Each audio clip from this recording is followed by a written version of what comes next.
All right, rolling right along. We're now joined in the infield media center by driver the number 14 Office Depot Chevrolet, Tony Stewart. Tony makes a historic start this Sunday with his 400th NASCAR Sprint Cup Series start in his career. He's got 37 victories, tying him 18th on the all-time series win list with Bobby Isaac.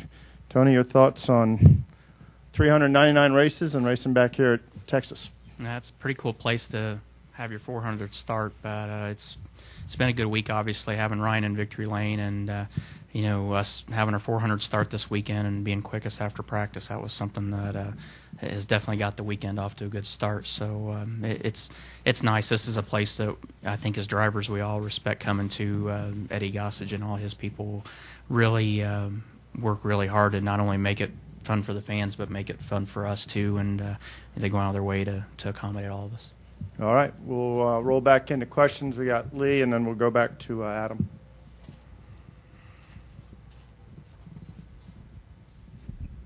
Lee Spencer, Fox Sports. 2 questions. First, we didn't get to talk to you last week in the media center after Ryan's win. Just, first of all, tell us what that meant to you. That was awesome. It's obviously with the 14 car last year, we had a great season. So it was, at the end of the year, it was great to get both of the cars in the chase and have us both running good. But the one thing that we missed was getting Ryan that first win last year. So to get him that first win for the organization this early in the year, that totally made it for the organization. I mean, there's an attitude in the shop that hasn't been there, period.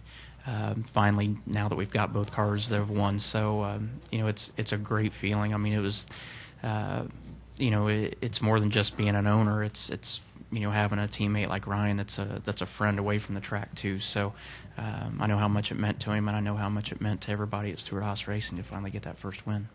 And now the question everybody's been waiting for: Kasey Kahne, is there room at Stewart-Haas Racing for Kasey Kahne, and logistically, what would need to happen for that to come to fruition?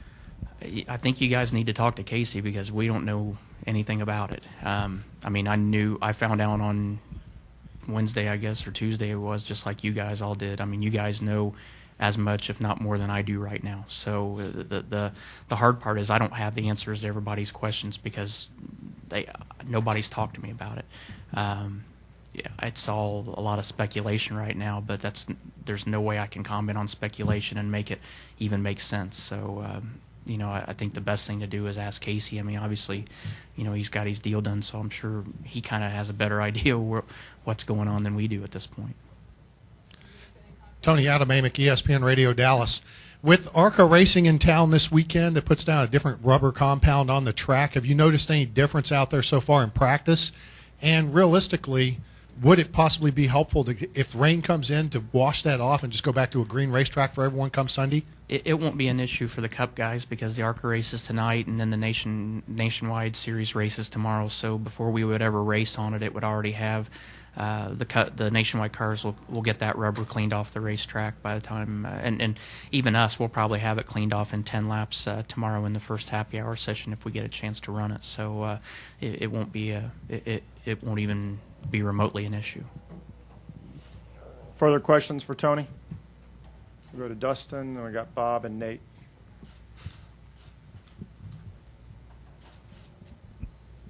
Dustin Long, Landmark Newspapers. Tony, with this being the what people say this first true test of the spoiler this weekend, the big track and being in traffic, what if somebody goes out and blows the doors off of everybody? Does that suddenly mean that is the favorite team, or is this just a one race thing? How do you look at the results of what Sunday could show? If you're good, what does it mean, and if you're bad, what does it mean?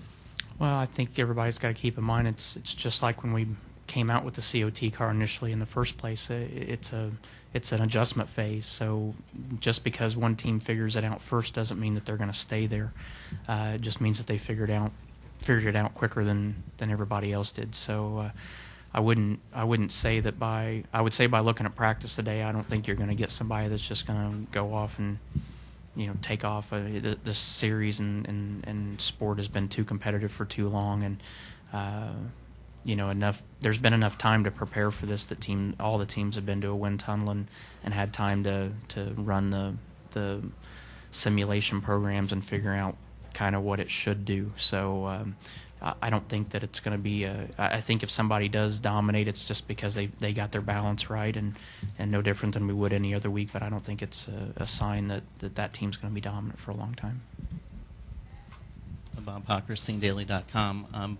With where your two teams are at, would you feel comfortable adding a third team, or do you feel like you need to see more out of what you guys have done?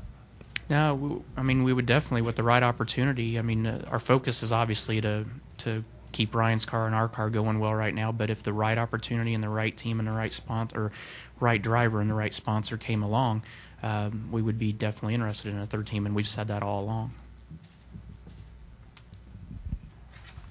Nate Ryan, USA Today. Tony, you and Kasey have very similar backgrounds, obviously, and kind of parallel careers now, and that you both own the grassroots teams and everything like that. How would you characterize your relationship with him? Are you guys friends, buddies? Do you talk a lot? And were you happy to see him get the deal with Hendrick? I think it's a great opportunity for him. I mean, it's only Kasey knows what he wants, and so that's why you guys got to talk to him to find out really what he's thinking about it. But I think it's a good opportunity for him. I mean, I know what I've learned in a short amount of time of being in the Hendrick system and getting to work with Hendrick Motorsports. So I've always liked him. I was the one that sat with Ray Evernham and talked to Ray in the infield at Bristol about Kasey years ago. So I think it's a huge opportunity for him. Further questions for Tony? Go back to Lee.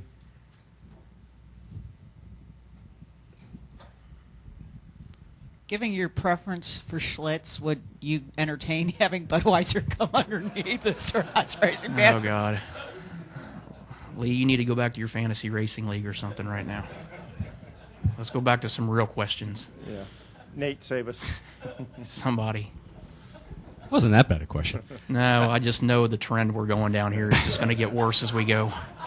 When you said earlier that there was an attitude that hadn't been there in the shop, are you talking specifically about the 39 team, and was it just because they hadn't gotten the whole organization? Yeah. I mean, it's nice when you get one car in victory lane, but it's you want to have both cars and both teams be successful. No matter whether you got 2 teams or 4 teams, if you got 4 teams, you want all 4 teams to win races. And like I said, just Ryan getting that first win, it was the entire shop. I mean, there was just a buzz around there that we'd kind of finally met another level of our goals, and that was getting both cars in victory lane finally. Ryan talked after that race almost as if he felt like he hadn't held up his end of the bargain last year because he made the chase, but I know. you know what I mean. He made the chase, but he didn't win. Could you sense that it weighed on him and that team a little bit that they hadn't gotten there? Anytime there were times when Bobby was winning when we were at Gibbs and I was struggling, and you start going, what's going on? So I'm sure to a certain degree when we won 5 races total last year, and he hadn't, that I'm sure it did weigh, but there were a lot of factors that he knew were out of his control and that weren't his fault, that were reasons that kept him out of victory lane. So I don't think it was as big a weight as everybody thinks. I mean, we all know the realism of it. We sit down in the meetings on Monday, we evaluate what happens in the races, and a lot of I would say 2/3 to 3/4 of his season last year, there were the opportunities that were missed on pit road that kept him from having a shot at winning races. So it wasn't for a lack of performance of him or his team. Just they just would have something go wrong that kept him out of victory lane. So, but it's nice. I mean, I could see it this weekend. Him in the competition meeting. I've talked to him 3 times since last weekend, and he's the same guy, but you can just tell there's a sense of relief off his shoulders now.